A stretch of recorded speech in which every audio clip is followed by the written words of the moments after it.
Facts. We got another opinion article coming from game industry biz itself, more direct. And Listen, I'm everyone. excited. Yeah, this is going to be an Listen, interesting one. We've been talking about a lot of layoff stuff recently on the show. You know, kind of lower, more depressing topics. It's been a theme lately. I found this article from gamesindustry.biz. Person that wrote it, Christopher Dring. He composed an opinion piece of 7 reasons to be hopeful about the future of the video games industry. So I think it's time we spread some positivity, Mike. I think it's good. I think it's a really good idea. In full disclosure, I'm reacting to this real time. I did not read this before the show, so I was about to read through it, and then you told me about it. I'm like, okay, we're waiting. This is essentially just going to be kind of us reacting to this real time, so let's go. He said the past 12 months have been the bleakest he's ever seen in video games. I would agree. I think, we've been pretty consistent with keeping an eye on things. There's been a lot of really good games that have come out, though. Especially in 2023, yeah. Yeah. 2024 also a good start. Down. It is, be like that. Cancel projects, close studios, and thousands upon thousands of employees laid off, with few jobs available for them to step into. All right, well, with that context, yeah, okay, I see what you're saying. I'm just talking about the release of games being a selfish consumer. And this period of intense pain is likely to continue all year and into next year. How does that make you feel? Yeah, okay. It makes me feel the bleakest I've ever seen video games. The last 12 months. They discuss at length the reasons of the situation. As an industry, we spend too much during the pandemic. Costs have risen exponentially. Revenue is falling. Competition is as fierce as ever, and investment levels have plummeted. It's a perfect storm of issues that has led to the Great Correction, where companies are taking significant measures to change or cut what they're making and what they're spending their money on. The headlines contrast against the quality of the games that are being created and the fact there are more gamers today than there were 5 years ago. But the question that investors and business leaders are asking is one around growth. What is going to kickstart a new phase of growth in video games? And even those companies who aren't reliant on the numbers going up every year, many of them were looking forward at what opportunities might drive their businesses going forward.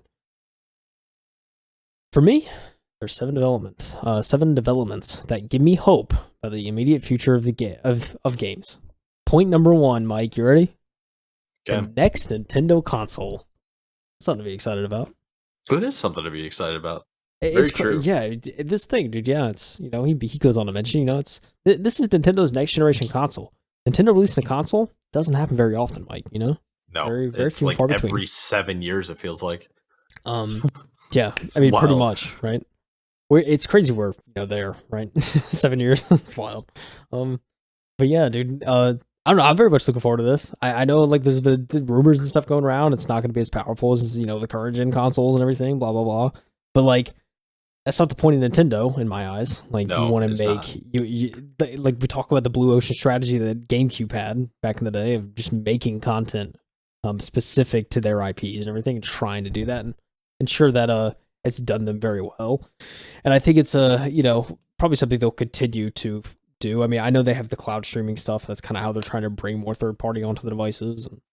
Yeah, they seem to be using the cloud specifically to bring on the parties that are just completely out of Nintendo, like Resident Evil being probably the biggest one that they brought over that I can think of off the top of my head. Really good. And then Call of Duty the other. I mean, yeah, he also goes on to mention that Microsoft, there's also bigger companies trying to invest more in Nintendo hardware, with Microsoft committing to bringing Call of Duty to Nintendo platforms. So, there's, big stuff like that away. I mean, for me, it's always what is Nintendo's next innovation going to be? Because their consoles are so different, right? They just find a different way to play. So, Switch was no exception. The Wii was no exception. The Wii U, it was like the weird middle child between the Switch and the Wii. So just it's like, okay. They always try something new. I think that's just what Nintendo is. That's why I love them. That's why that's why this is one point that I agree with. I'm excited about. Something to look forward to, Mike. I agree. This is so funny because we just got an update on this today. But Epic's Fortnite plan, and we'll be talking about this a little bit later in the show. But yeah, a lot of stuff going on with Fortnite. Fortnite it still blows my mind how many collabs there are in Fortnite. How it is insane. And to me, it's weird. It's crazy how they've managed to take as big of a game as Fortnite was and make the universe so much bigger through these different games. The Lego collaboration was most recent, where they like had like a survival game mode essentially that they made. The racing game mode. There's harmonics coming back from the dead and making a rhythm game that a guitar is going to be coming out for, which we covered last week. It's just wild what Fortnite is becoming and how Epic is still managing to raise the bar with this game. And then today they raise it again, which we will talk about later on in the episode. Yeah, I mean, dude, Fortnite is just getting better and better and better. And when will it stop? I think when people stop playing, I guess. I don't know if this is gonna happen, Mike. This is the one game that's like not gonna die. I feel like. I think it's gonna be a game that becomes the game. That makes the game any sense at all. It's like it's a game that's going to become the game, where everybody that wants to play a video game will just jump into Fortnite. And Fortnite's going to become like its entire universe of just different versions of games. This is the thing, dude. Especially with like what we're talking about later, I predict that I'm starting to predict that Fortnite, like whenever this transition to virtual reality and augmented reality becomes more and more of a thing, which we're starting to see. Yeah. It's Fortnite, I feel like is going to transition gloriously into that. So 100%. Dude, Fortnite's about to be like a game launcher that you can play. That's basically what's going to happen. It's going to be for everybody and everything. Yeah, it's going to be wild. I don't know. It's crazy, man. Fortnite's one of those games, I feel like it's never going to leave. I don't know. Will I be 60 playing Fortnite, Mike? I ask myself that every other day. You know what I'm saying? Probably.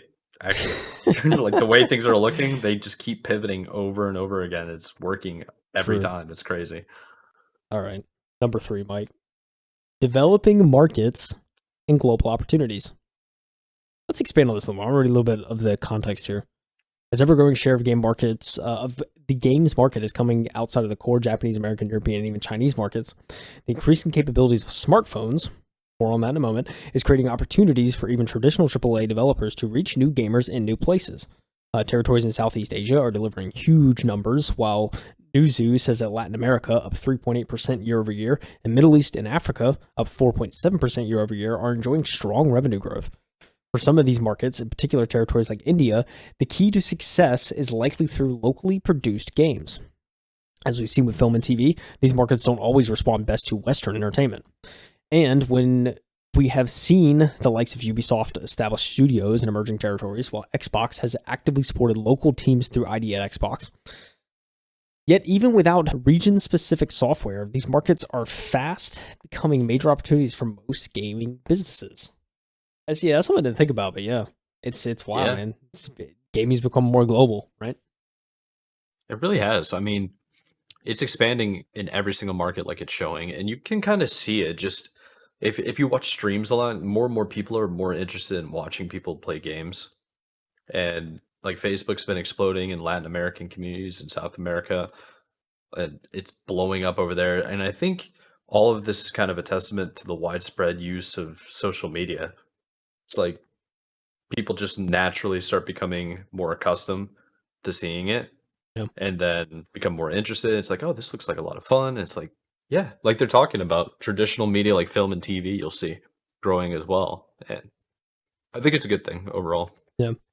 It's just, it's wild to me. I mean, there's there's just areas of content that I'm just not familiar with. The world's so vast in terms of what's out there. I mean, mobile, like the mobile gaming tournaments and stuff that go crazy in like Asia markets, like it's wild. Oh my gosh, how intense they get. And like they got the little like thumb like sleeves and stuff like that. They're just going hard on those Razer phones, bro. It's insane. Oh yeah, it's wild. Like people just so good at the game, and they're like going to cafes and training for it. It's the thing too that like it's not a huge thing in America, right? It's like these gaming cafes where it's like huge in other countries. But people are more comfortable with like being home and playing, but I think it's because most people can afford to have their own setup and would rather just be at home.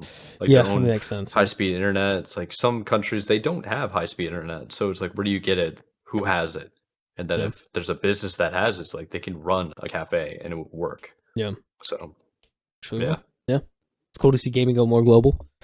Facts. Shout out ID at Xbox too, making that happen more. Point number 4, Mike. Ready for this? This is a good one. Powerful mobile hardware and app store changes. So that's a little more. After nearly a decade of constant growth, the mobile games market is facing challenges, driven in part by privacy changes that make it harder for app developers to promote their games.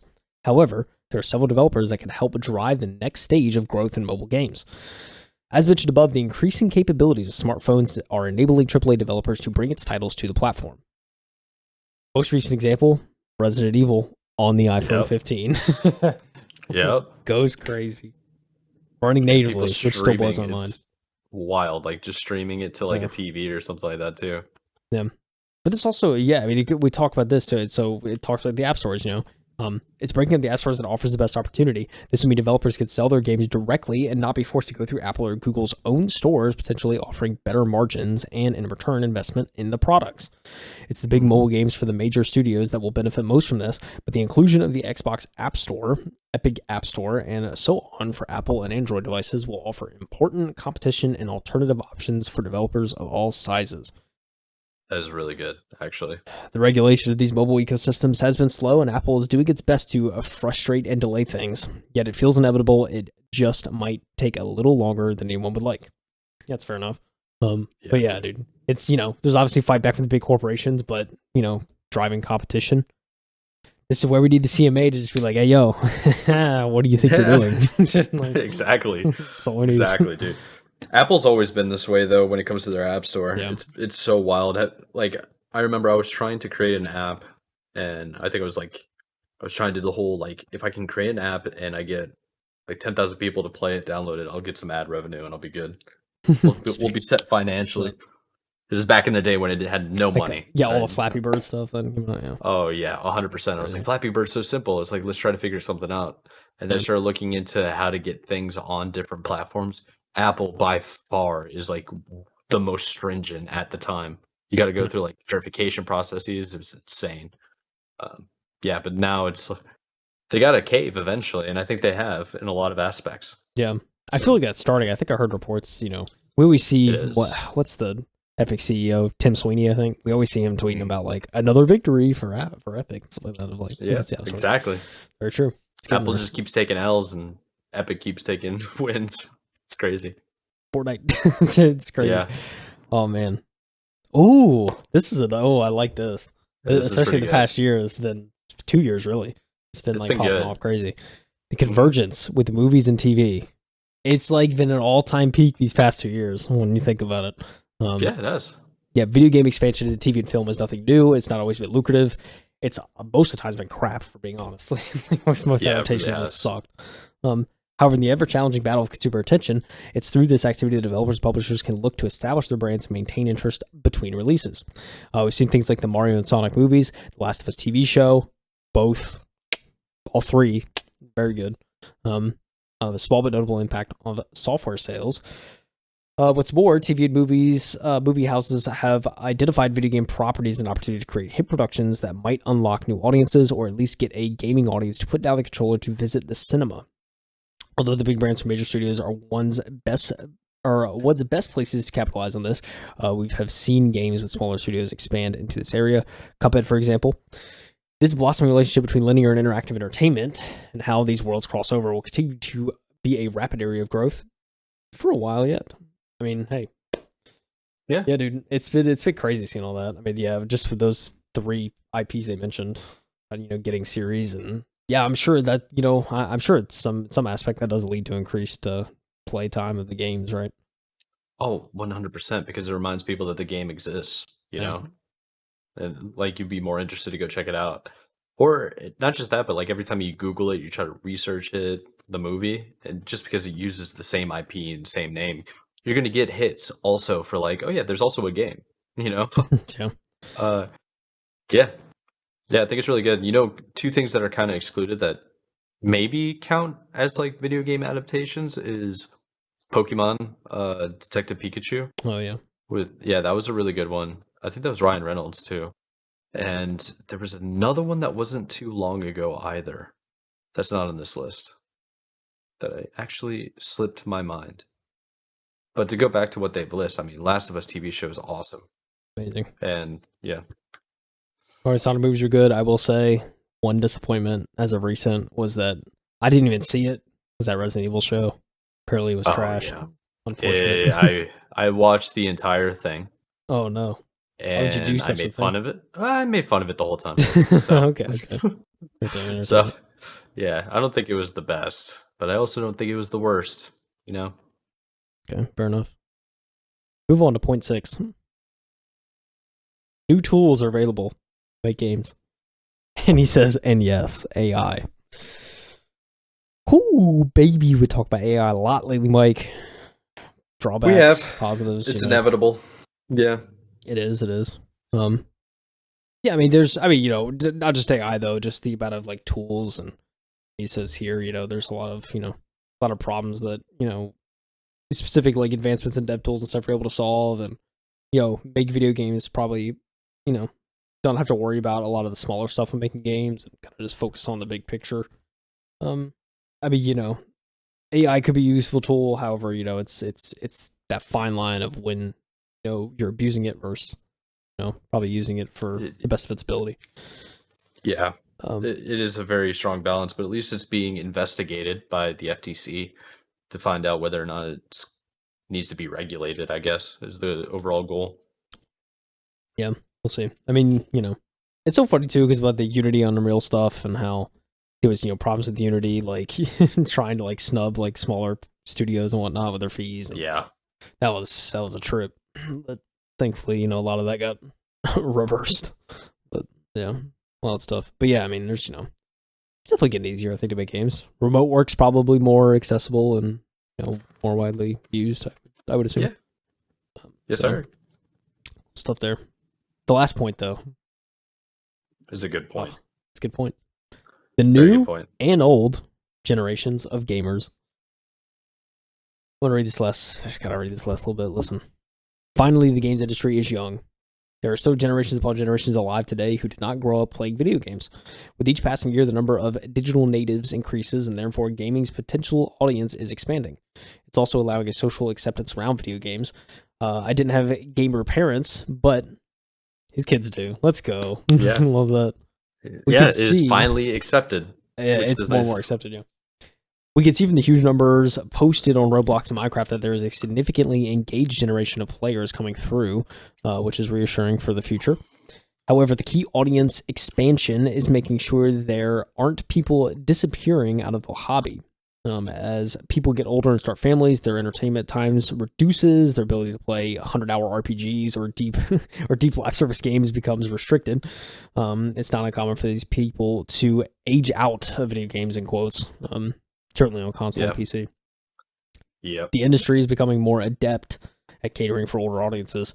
We've seen traditional game devices become more flexible. Products like Steam Deck, Nintendo Switch, and even services like Xbox, cloud gaming all enable gaming to fit into different lifestyles.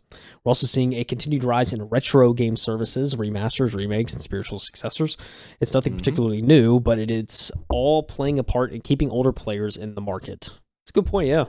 I think they're doing a good job with that too. Yeah, I mean, I've even heard YouTubers and stuff like that who are parents, and they talk about, I don't get as much time to sit down and play games, but like when they got like a Steam Deck, they're like, oh, this is cool. I can take this wherever. If I'm waiting for like my kid to, do something, whether it's like doctor's office or like waiting to pick them up from school or something like that, you can just whip out the Steam Deck and you have, 30 plus minutes to play something, and it's all on the go. So yeah, I think situations like that, like those are kind of the situations where like if I get older and I want to get into games, like I'm probably gonna have some like disgustingly good handheld by then. It's just gonna play anything. That's a good point. The handhelds are gonna get so much better. Yeah, I'm excited. Yeah, there's one extra thing to add on is like the people that work in 9-to-5s that live in cities and they have the ability to use public transportation. If they're one of like the fortunate ones where they can ride a bus or a train or whatever, a Steam Deck or a Nintendo Switch is perfect. Plug in your little earpods or you Bluetooth connect to it, and then you're just sitting on a train playing games, chilling. Start your day, on the way in. I'm sure there's plenty of people that already do that. Yeah. By the way, Mortal Kombat was what I was thinking of. The video game that turned into a movie, and Mortal Kombat was actually like I really enjoyed it.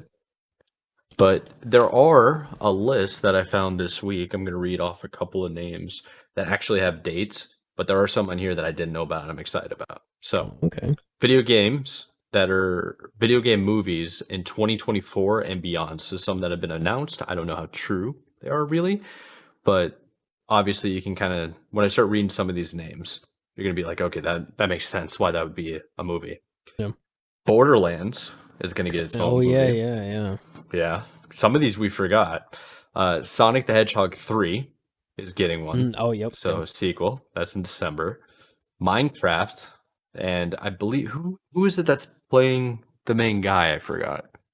It's a famous person. Is it Jack Black? I don't know. No. I'd have to look that up. There's Five Nights at Freddy's 2 is on this list. But check this out, dude. Legend of Zelda, remember that? Rumors turn out to be true. Oh yeah. Yeah. Ghost of Tsushima, really sick. One of them, I just saw this one. This is news to me. Gears of War. What?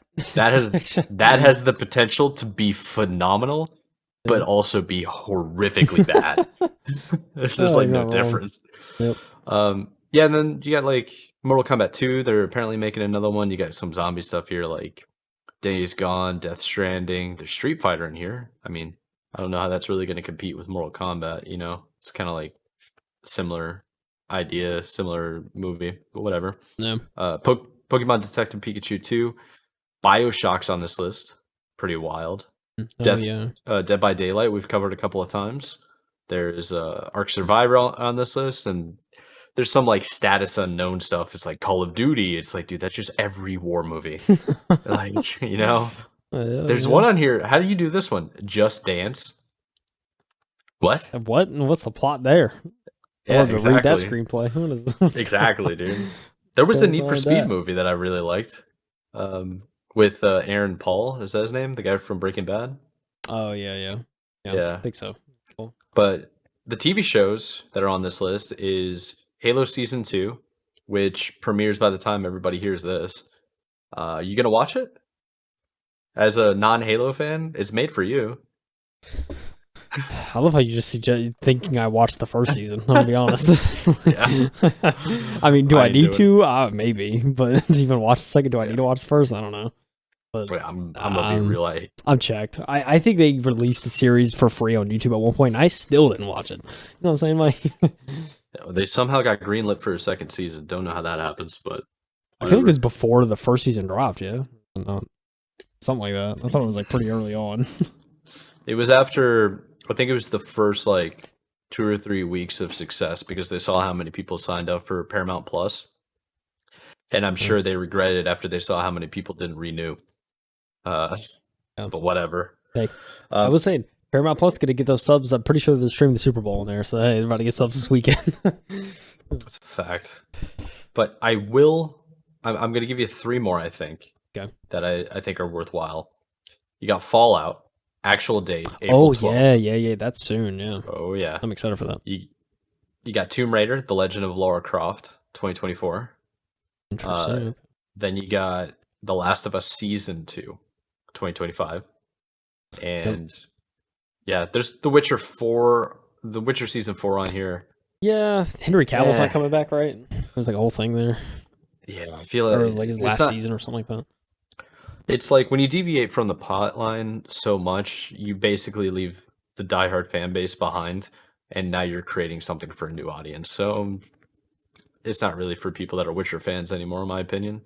Yeah, I don't know. I feel like something that wasn't mentioned I'd love to see is like I feel like just a cyberpunk themed movie would be kind of sick. I know they have like Edge Runners, I think is the name of the series, like animated stuff, but I'd love to see like a real world kind of adaptation of that. I think it'd be kind of sick.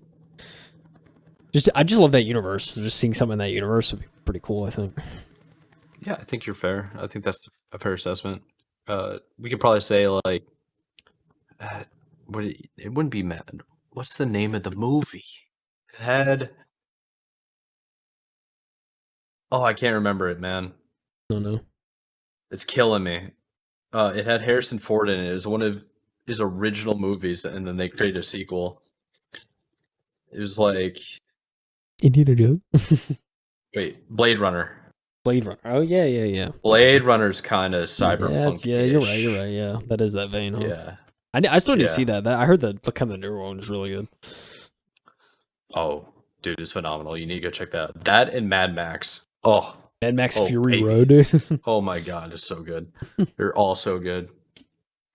I'm all about that kind of stuff. Sometimes, dude, I don't know how you are, but I love watching movies that are horrifically bad. Oh yeah, Like, no, I vibe with that. Just terrible. I feel like I have to watch it with somebody. You know what I'm saying? Oh no, To, like make the experience better. Bro, I will bake in it. Like, I'll bask in the glory of cringe, man. I need that trash. Unless it's an IP I absolutely love.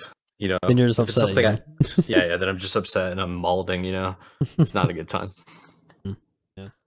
Thank you for watching the M2 podcast. If you'd like to see the full unedited version of the last episode you just saw, check the description below. Remember to like and subscribe. Take it easy.